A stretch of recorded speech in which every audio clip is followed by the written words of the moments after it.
अगर जुनून हो सर पे तेरे और अंतर में हो विश्वास, फिर ठोकर और ठुकराने का होगा कहां तुम्हें एहसास। मकसद में सच्चाई है तो सीना ठोक के यही कहो। मकसद में सच्चाई है तो सीना ठोक के यही कहो। झुकना होगा दुनिया तुमको, विश्वास पे अपने खड़े रहो। अड़े रहो, अड़े रहो, अड़े रहो। दुनिया बदली है जिसने भी पहले उसको इनकार मिला। दुनिया बदली है जिसने भी पहले उसको इनकार मिला। अपमानों का हार मिला और दानों का उपहार मिला। हर श्वास में अब विश्वास भरो और लहरों के विपरीत बहो। हाथों में विजय मशाल लिए विश्वास पे अपने खड़े रहो। विश्वास पे अपने खड़े रहो। अड़े रहो, अड़े रहो, अड़े रहो। अपने सपने तुम स्वयं चुनो और बुन लो विश्वास की डोरी से। अपने सपने तुम स्वयं चुनो और बुन लो विश्वास की डोरी से। तुम विजय गर्जना के नायक, तुमको क्या करना लोरी से। तुम स्वयं सिद्ध इस जीवन के, उन्मुक्त गगन में उड़े चलो। आरंभ आज से नवयुग का। विश्वास पे अपने खड़े रहो। विश्वास पे अपने खड़े रहो। अड़े रहो, अड़े रहो, अड़े रहो।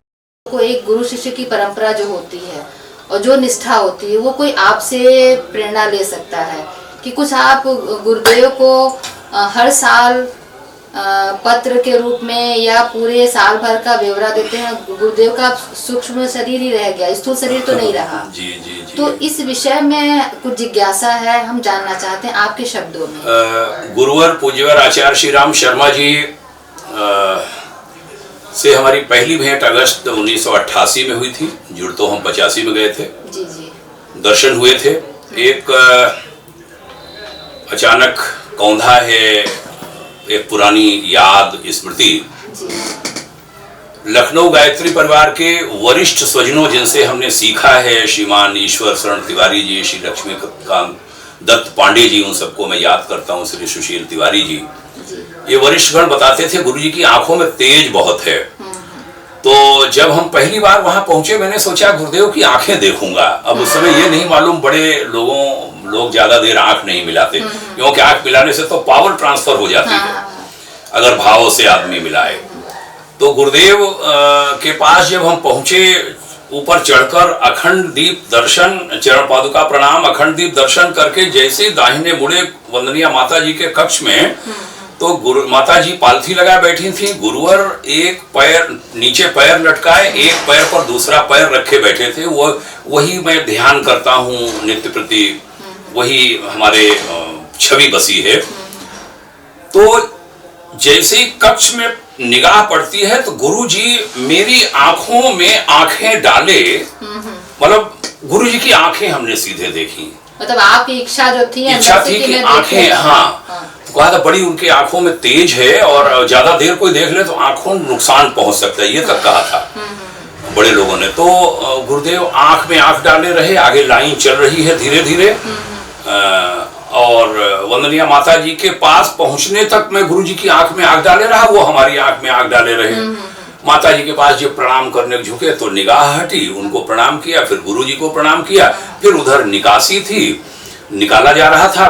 अब मैं घूम के देखूं गुरु जी आंख में आंख, अब मैं फिर नहीं, फिर ऐसे मतलब एक कोई ऐसी शक्ति थी जो आपको एकदम खींचती चली गई। ये स्वामी कल्याण देव जी महाराज का तो 96 घटना है, ये मैं 88 की बता रहा हूँ। और 90 में गुरु जी ने शरीर छोड़ दिया था। वही हमारी एक ही भेंट गुरु जी से है उस समय की, वैसे दर्शन हुए दूर से। तो गुरुदेव ने लगता है आंखों से उस समय कुछ दे दिया होगा, वही हमारी पूंजी है, वही पूंजी हमारे जीवन में काम आ रही है कि सबसे बड़ा सुख यह है कि हम स्वस्थ हैं, हमारी पत्नी, हमारे सारे लोग परिवार सब स्वस्थ हैं, शारीरिक स्वस्थ हैं, दिमागी मानसिक आत्मिक सभी स्वस्थ हैं, और क्या चाहिए। मेन है आजकल के समय में ना संतोष। बिल्कुल। तो आपने जो कहा कि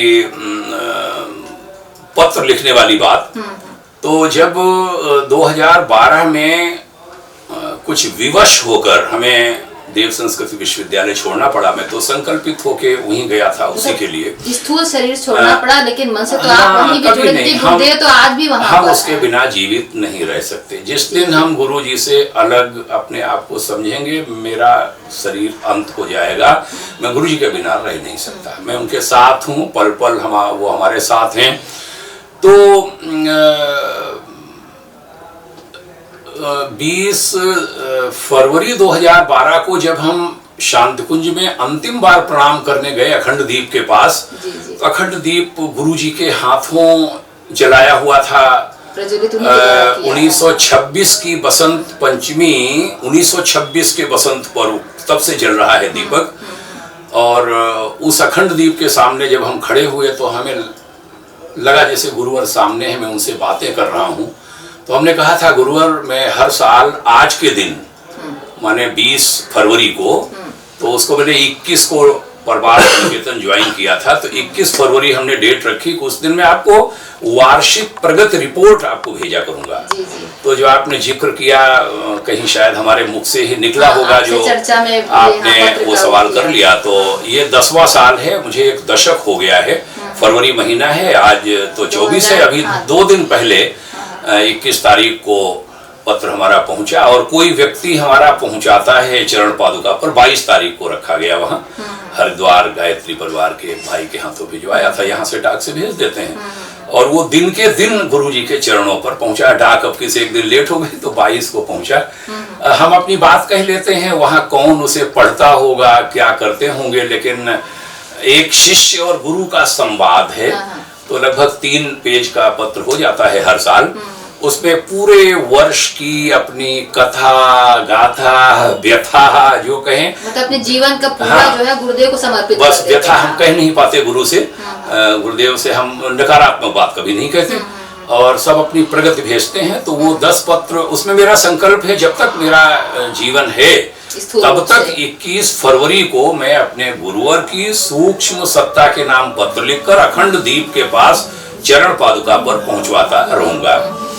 और कभी मैं देख रहा हूं, आज साक्षात्कार लेने के लिए युवा साथी आए हैं, दोनों आपके पुत्र हैं, दिव्या जी। तो मैं तो पता नहीं क्यों मेरा मन कर रहा है, उनसे कहूंगा कि कभी हमारे परिवार में पूछिएगा, कभी हम न हो तो कितने साल के पत्र हो गए इकट्ठे करिएगा, और कुछ लगे तो उनका समाज के लिए उपयोगी पत्र होंगे, हमें ऐसा लगता है, और उनकी पूरी एक पुस्तक बने, ऐसा भी मन कर गया है ये कहने का। और किन पात्रों से कहूँ तो हमें लगा 2 पात्र सामने खड़े हैं हमारे। नहीं, ये भी गुरुदेव की इच्छा से, क्योंकि हम खुद गुरुदेव के शिष्य रहे हैं, तो ये गुरुदेव की इच्छा ही है ये। तो पत्र बहुत खास हैं, और उनमें पूरा युग निर्माण मिशन का एक मार्गदर्शिका टाइप का है, संकेत है। हमने शांति कुंज प्रमुख को उस समय भी काफ़ी चीज़ें लिख करके दी थी कि हमारा मिशन कैसे ऊंचे उठ सकता है। वो एक मार्गदर्शिका का काम वे चीज़ें कर सकती हैं। शुरू में 32 पेज, बाद में भी लगभग 22 पेज हमने दिए थे। पूरा दस्तावेज है जो हमारे युग निर्माण अभियान को बहुत ऊंचा उठाने में सक्षम है। कहाँ गलतियाँ होती हैं वो भी हमने इंगित की थी, उसको सकारात्मक ढंग से अगर लिया गया होता तो हमारा मिशन बहुत ऊंचा होता। वो सब चीजें हैं हमारे पास, रिकॉर्ड में है। नहीं तो वो भी हो सकता हो गुरुदेव की इच्छा हो, तो वो जब समय आया, उचित समय आया, तब निश्चित रूप से वो कोई इच्छा होगी। तो ये यात्रा हमारी रही है। सेवा छोड़ना क्या कहें, छोड़ने का उन्होंने हमसे बहुत कुछ ले लिया, हम क्या देने की सामर्थ्य रखते हैं। लेकिन यूं ही रहा, तब से हम इसी वेशभूषा में, भारतीय वेशभूषा पहले भी पहनते थे लेकिन बदलती रहती थी, सरकारी सेवा में चेंज हो जाती थी। तब से मैं 16 जून 2005 से इसी वेशभूषा में लोक सेवी का अवैतनिक कार्यकर्ता के रूप में, परमार्थ निकेतन रहा हो, विश्व जागृति मिशन नई दिल्ली रहा हो, सब जगह मैं अवैतनिक कार्यकर्ता के रूप में, जीवन प्रति कार्यकर्ता के रूप में जो मैंने शांति कुंज के लिए संकल्प लिया था, वो मैं वैसे ही दृढ़ व्रत हूँ। वो हमारा चल रहा है, जो आपका नैतिक कर्तव्य जो आपने समझा वो हाँ, वो लगातार चल रहा है। कोई स्थान बदलने से उसमें कोई परिवर्तन नहीं आया, वैसे ही हमारा जीवन चल रहा है। जैसे अर्जुन की उनका मछली की आंख पे था, वैसे ही आपका भी एक ध्येय उद्देश्य है कि उसी की तरफ करके आप सभी जगह पे अपने नैतिक कर्तव्य को आप करते रहे। बस यही प्रयास यही है और यही प्रार्थना है गुरु सत्ता से कि हमारे उस संकल्प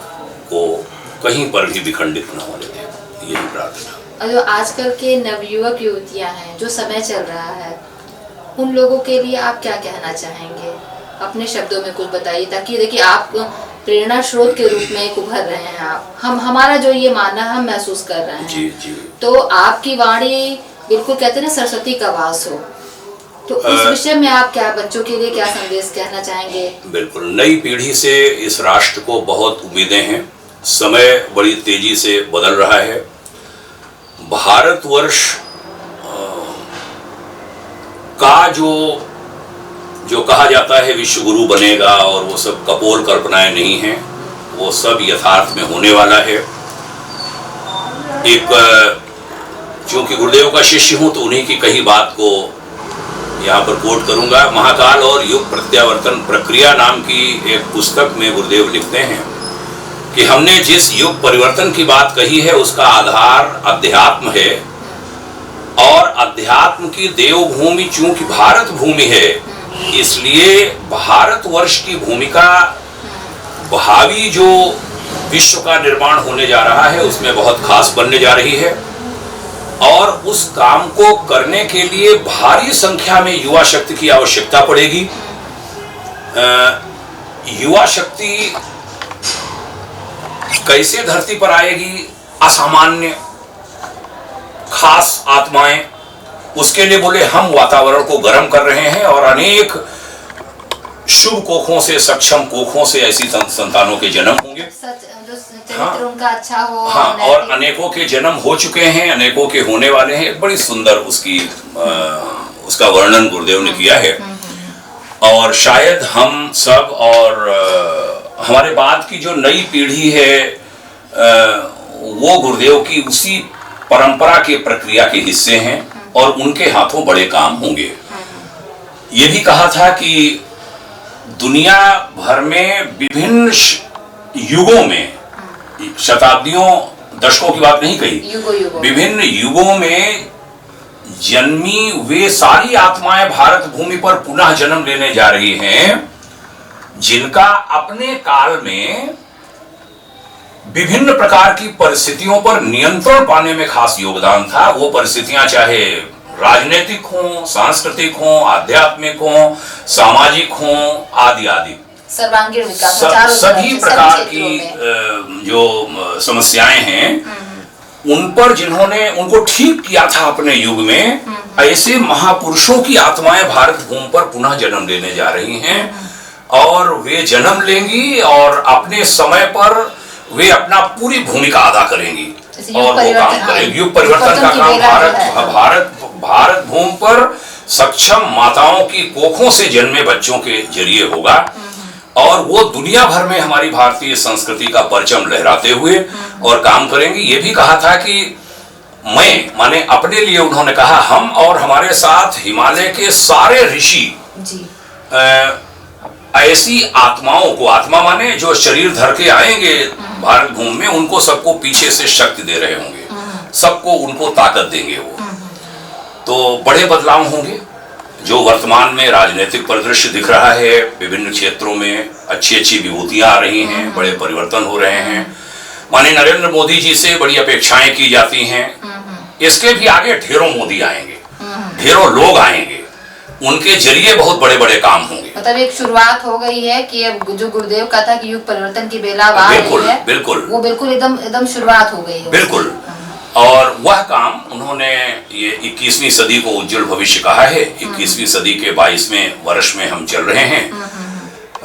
सारे काम होंगे और हमें लगता है 2040 तक बहुत बड़ी परिवर्तन की एक आंधी आएगी। हम लोग कितना देख पाएंगे नहीं देख पाएंगे नहीं मालूम, लेकिन एक बात द संडे व्यूज चैनल के माध्यम से कहूं कि हम और हमारे जैसे अन्य साथी आज की युवा पीढ़ी, जिसको आपने सवाल किया नई पीढ़ी, उनके लिए जमीन तैयार करके जा रहे हैं और वे युवा उस पर भवन खड़ा करेंगे। हम लोग नींव के पत्थर के रूप में होंगे, दिखाई नहीं पड़ेंगे, लेकिन भूमिका हमारी भी कम नहीं होगी, शायद महत्वपूर्ण भूमिका होगी, क्योंकि मजबूत नींव पर ही बड़े सुंदर भवन खड़े किए जा सकते हैं। ये द संडे व्यूज का भी सौभाग्य है कि आपका एक एक शब्द, एक एक अक्षर जो है वो बिल्कुल सामने जो सार्थक दिख रहा है कि वो सकारात्मक रूप लेके अपना आगे भविष्य का निर्माण करने वाला है। प्रभु करे ऐसा ही हो। हम तो गायत्री के साधक हैं। गायत्री यही कहती है, धियो यो नः प्रचोदयात्, भगवान हमारी बुद्धि को सन्मार्ग की ओर प्रेरित करो, इस राष्ट्र को ऊंचे उठाओ, इस संस्कृति को ऊंचे उठाओ, और उस दिशा में काम हो रहा है। ये भी कहूँगा आपके चैनल के माध्यम से कि गायत्री मंत्र की जितनी आवश्यकता इस समय है विश्व को, उतनी पहले कभी नहीं रही, और सभी सन्मार्ग की ओर चलें, अच्छे रास्ते की ओर चलें, ये सारे के सारे काम होंगे। चलिए, और इसी कड़ी में हम आज के जो नवयुवक बच्चे हैं वो भी कुछ आपसे अपनी जिज्ञासाओं को जानना चाहेंगे। हमें लगता है अपनी बात होती रहेगी, और अगले उसमें जो है कुछ नवयुवक जो देश के भविष्य हैं, बिल्कुल वो भी कुछ आपसे मार्गदर्शन लेना चाहेंगे। बिल्कुल अपनी बात होगी। हम तो भाग्योदय फाउंडेशन, जैसा हमने कहा कि विभिन्न कार्यक्रमों के माध्यम से प्रयास कर रहा है। हम एक दैनिक वीडियो जारी करते हैं प्रतिदिन प्रातःकाल। आज उसका जहाँ तक हमें स्मरण है 420वां दिन था, 420, कल 421 है। हम लोग रोज उसको सुनते भी हैं। अच्छा, 1 जनवरी से 2021 की 1 जनवरी से इसका श्री गणेश किया था। जी। उसमें गुरुवार के ही विचार भेजते हैं, और काश लोग इसकी कीमत को समझ पाएं। कोई कहते हैं आपके व्यूअर्स उसमें कम, हम का व्यूअर्स हम देखते ही नहीं, हम तो सीधा वीडियो फेसबुक पर भी डाल देते हैं, यहाँ भी डाल देते हैं। व्यूअर बने हमारे वो क्या वो यूट्यूब चैनल पर सब्सक्राइबर बने, हमारा वो सपना नहीं है कि वो ज्यादा हो जाएंगे तो पैसा मिलेगा, हम कभी नहीं सोचते। हाँ, ये जरूर कहूँगा कि आज की खासकर युवा पीढ़ी को इन वीडियोस को रोज सुनना चाहिए, और परिवार के लोगों को, माता पिताओं को, छोटी बड़ी उम्र के सबके लोगों को सुनना चाहिए, और नई पीढ़ी को सुनाने के लिए प्रेरणा देनी चाहिए। एक घटना कल की याद आई है, मैं आप अनुमति में उद्धृत करूंगा। सीतापुर जनपद के हरगांव थाने के एक किसी गांव के युवक से हमारे एक संबंधी की बेटी का विवाह होता है। अभी पिछले महीने 16 को विवाह होता है। 7 दिन बाद वो लड़का गायब हो जाता है, माने दामाद भी अकेला लड़का है, अपने परिवार का, शुक्लाज हैं, ब्राह्मण हैं, और वो लड़का उसकी बाद में शारदा कैनाल में मोटरसाइकिल मिलती है, बाइक से गया था, और डेड बॉडी अभी भी नहीं मिली। शायद कल हम सीतापुर जाने वाले हैं, वहाँ के पुलिस कप्तान साहब से भी आग्रह करेंगे कि उसमें कुछ कराएं, पता लगाएं कि कहाँ उसकी लास्ट कॉल, कहाँ की, मोबाइल आदि के माध्यम से। ये घटना क्यों यहाँ उद्धृत की कि यदि ये विचार सुने तो उन विचारों से एक ताकत मिलेगी भीतर से। आदमी ऐसी जब स्थितियां, पता नहीं उसके क्या कारण, आत्महत्या की या किसी ने मारा, पता नहीं क्या हुआ होगा, लेकिन जो आदमी आत्मघात कर लेता है उनको भीतर से ताकत मिले कि जीवन कितना कीमती है। एक और प्रसंग याद आया है, मैं नाम और स्थान मैंने नोट नहीं किया, उस दिन हम बहुत व्यस्त थे, किसी का फोन आया, बोले सर आप राम महेश मिश्रा हैं? जी हाँ, आपके फेसबुक पर आज का जो हमने विचार गुरुवर आचार्य श्री राम शर्मा जी का युग ऋषि विचार श्रृंखला में सुना, उसने मेरे जीवन को बचा लिया। हमने कहा क्या हो गया? तो वो आत्महत्या करने की सोच चुका था और उसका आत्महत्या का विचार टल गया। हमारे उस जीवन को, दैनिक विचार को पढ़कर उसने आगे कहा, आपने मेरी पत्नी को विधवा होने से बचा लिया, मेरे बच्चों को अनाथ होने से बचा लिया, कितना धन्यवाद मैं आपको दूं। हम कहीं निकल रहे थे, उसका नंबर और जगह, हम बाद में नंबर ढूंढते रहे उसमें, कोई और नंबर आए कि किसी और को मिला के देखा कि चेक करूं, नहीं तो उसको मैं कोट कर पाता। ये हमारे अभी 3 महीने पहले की बात है कि किसी एक युगरिश विचार श्रृंखला के श्रोता ने ये हमसे व्यक्त किया। हमें लगा हमारी सारी मेहनत, जैसा आपने कहा 420वां आज दिन था, हमारी मेहनत सार्थक हो गई। एक युग परिवर्तन की बेला का एक कहते हैं ना सकारात्मक ये एक प्रसंग रहा आपके जीवन में। बिल्कुल। और उधर 21 मई 2020 से हमारा चल रहा है साप्ताहिक क्रम भी, उसका भी अभी 91वां पिछले रविवार को चरण था। उसमें हम अन्य ज्वलंत विषय लिया करते हैं। तो एक तो ये कार्य चल रहा है, विचार वैचारिक क्रांति जो गुरुदेव की थी, उसी का अंग मैं इसको मानता हूँ। दूसरा, कुछ हमने पुस्तकें लिखी हैं, ब्राह्मणों का इतिहास और उनका भविष्य। जी। एक पुस्तक श्रद्धा के कल्पतरु जो विश्व जागृति मिशन की प्रॉपर्टी है, मैं वहां था तब लिखी थी, जिसमें भारत की 3 पीढ़ियां परिवार व्यवस्था, जो 3 पीढ़ियां एक साथ रहती थी, बाबा दादी, बेटा बहू, नाती पोते, वो सब प्रेम से वो बहुत विशृंखलित हो रहा है, समाज टूट रही है व्यवस्था, वो कैसे लौटे आज की बदली परिस्थितियों में भी प्रेम कैसे परस्पर बना रहे, उस पर 200 पृष्ठ की किताब है। ब्राह्मण का इतिहास में नई पीढ़ी को हम कहना चाहते हैं कि सारे समाज को आप लेके चलो, अपनी कमियां दूर करो, अपने जो आपके जो पूर्वज रहे, आपकी गौरव गरिमा क्या रही, उसको याद करो। 228 पृष्ठ की पुस्तक बहुत सारे मार्गदर्शन देती है।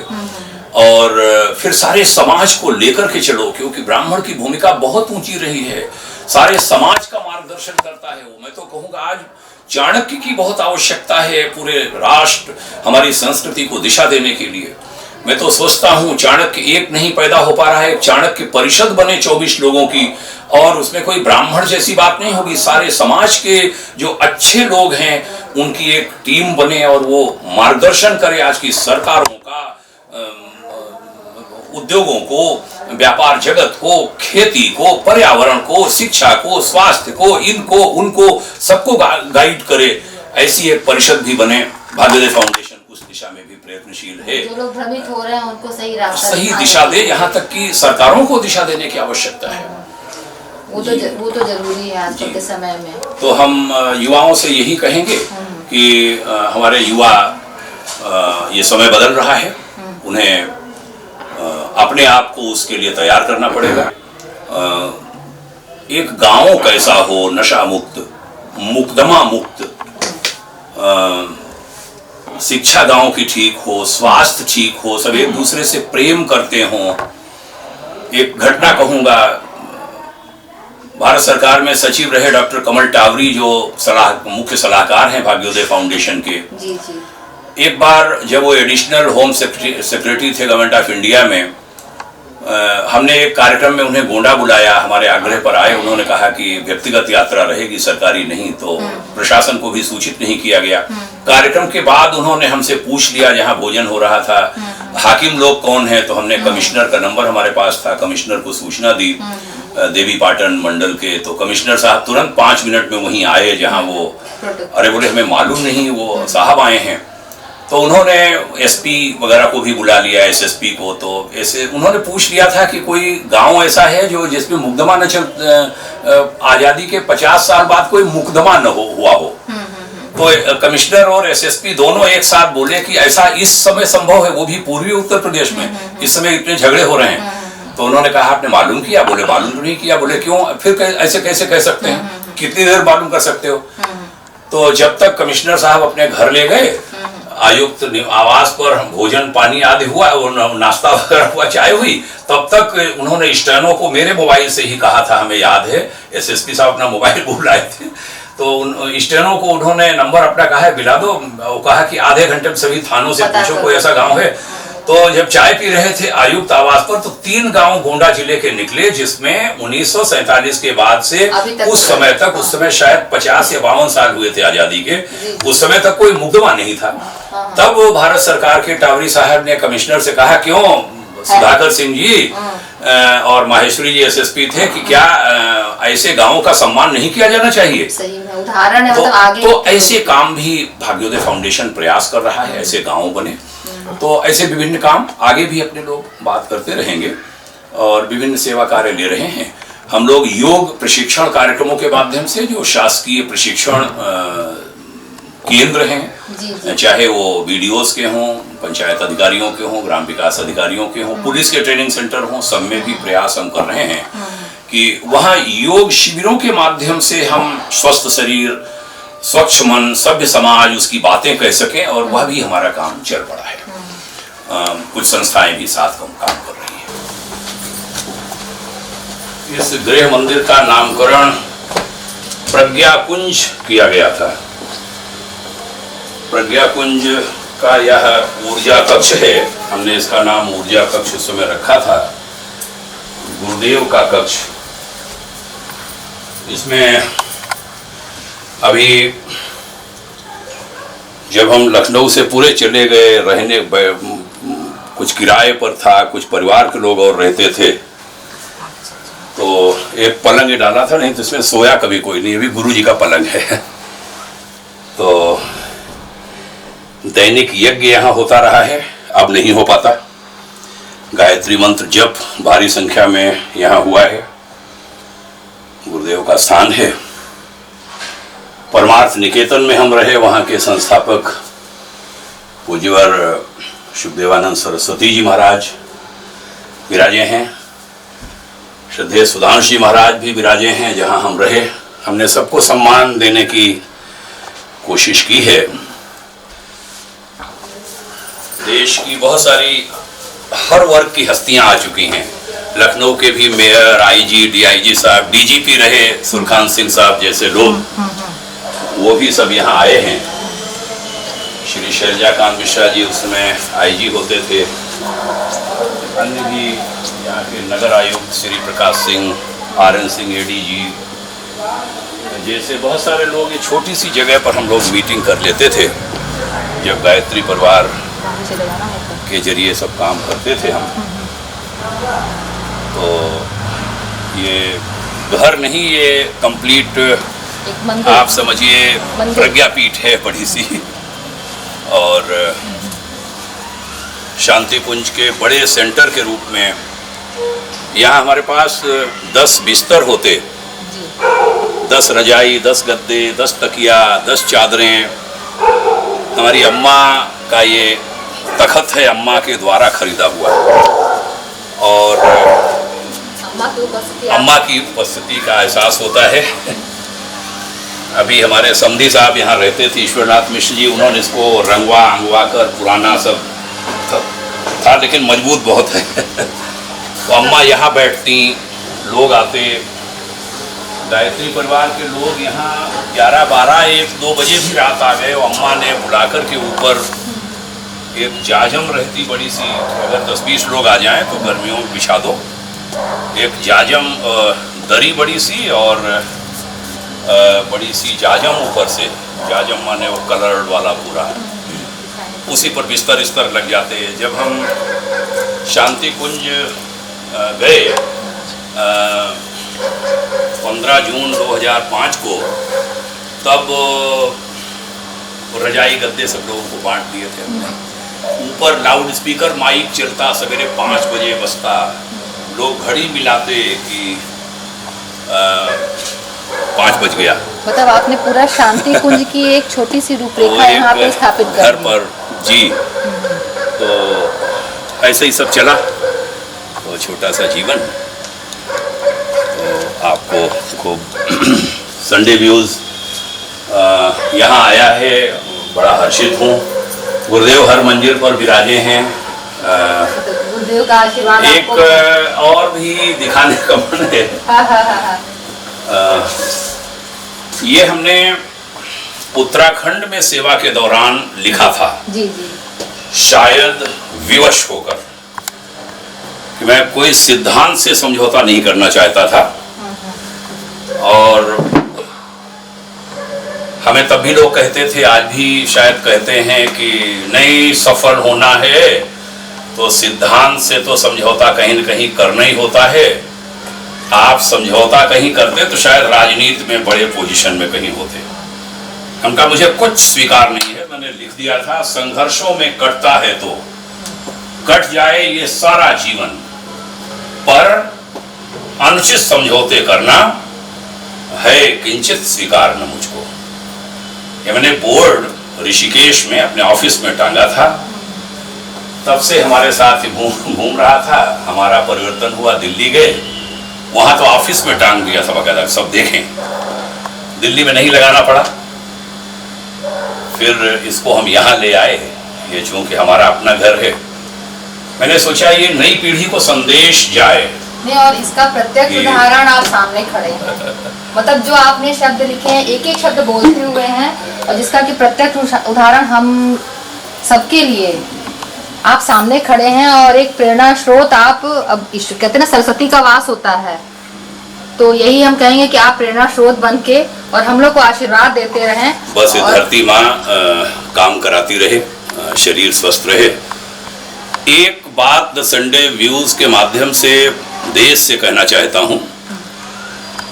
अब चूंकि वरिष्ठ नागरिक हो चुका हूँ, यदि मैं सेवा में रहता तो 28 फरवरी 2021 में मैं रिटायर होता। उस हिसाब से 61 पार कर चुका हूँ, क्योंकि 22 की फरवरी क्रॉस कर गई है।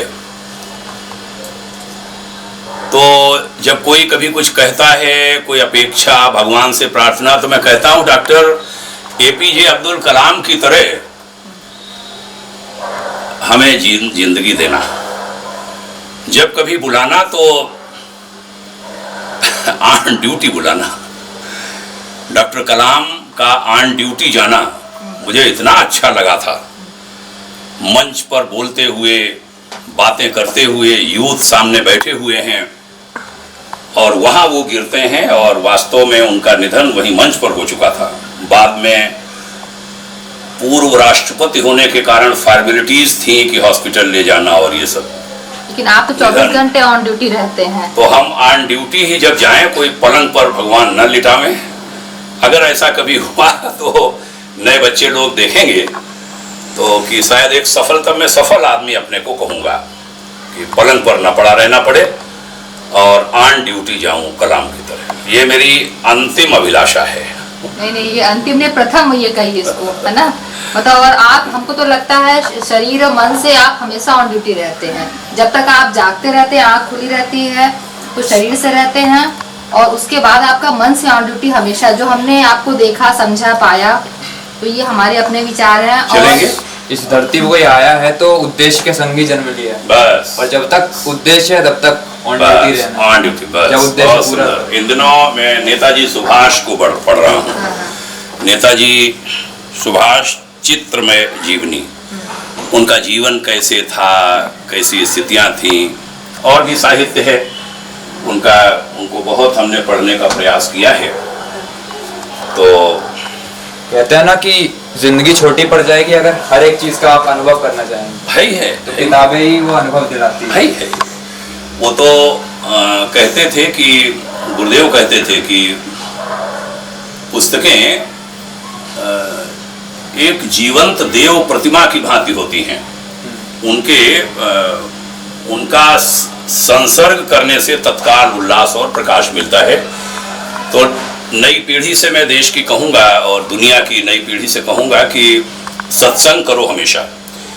सत्संग को महापुरुष उपलब्ध नहीं हैं, तो उनकी पुस्तकों के माध्यम से आप उनसे सत्संग कर सकते हैं, मानो वो बोल रहे हैं। उनके कहे शब्द जो हैं वो आपके एकदम पास में रहेंगे। तो एक लाइन कह करके शायद विराम दूंगा कि मैंने अपने जीवन में उसको जो पाला है, उपासना के बिना भोजन नहीं। खाना खाने बैठे, आपने एक सवाल किया था नई पीढ़ी के लिए, उनको उसमें और जोड़ रहा हूं।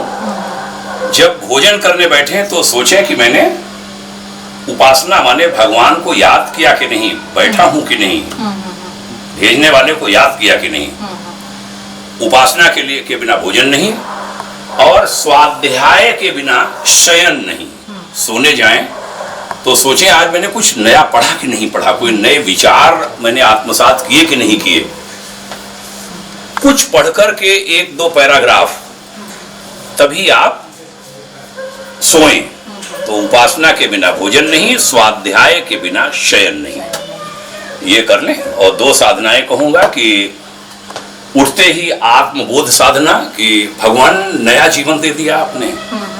तो इस समय शाम हो रही है, अभी थोड़ी देर बाद हम आप सब सोएंगे, तो जिस समय सोएं उस समय कहें दिन रूपी जन्म मिला।